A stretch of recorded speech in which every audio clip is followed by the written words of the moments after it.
NT Ramarao గారిది పొలిటికల్లో రామారావు గారు మాట్లాడారు. ఆయన ఒక యంగ్ ఏజ్ వయసులో, ఆయన చనిపోబోయే ముందు 3 వయసులు మనం చెప్పొచ్చు. రామారావు గారు ఒక సినిమాలో ఒక డైలాగ్ చెప్తారు.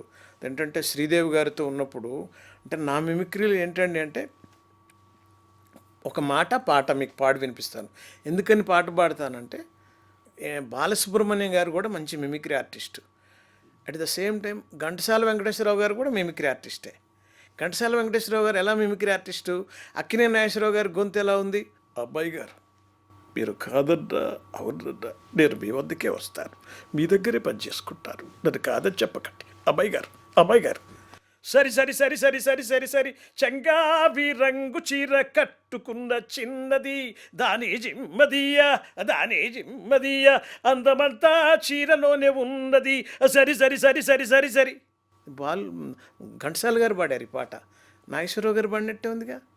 రామారావు గారికి కూడా ఘంటసాల గారు పాట పాడారు. పతిదేవుని మురిపించే నవ్వుల వీణ, జీవితమే పండించే పువ్వుల నావా,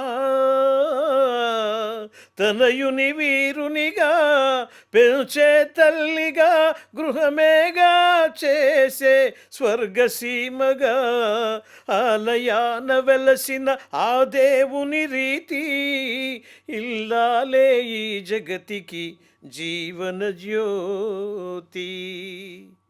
ఘంటసాల గారు మాట్లాడతారు, ఎవరైనా విన్నారా మీరు? లేదండి, ఘంటసాల గారు పాటలే విన్నాం. ఆయన ఒక పాట పాడేటప్పుడు పుష్ప విలాపంలో, నేనొక పూల మొక్క కడ నిలిచి చివాలున కొమ్మ వంచి, గోరానుడునంతలోనే పూలన్నీయు జాలిగా నోళ్ళు విప్పి, మా ప్రాణము తీతువాయనుచు బావురుమన్నవి, అప్పుడు నా హృదయము ఎక్కడికో విషాదంలోకి వెళ్ళిపోయినది.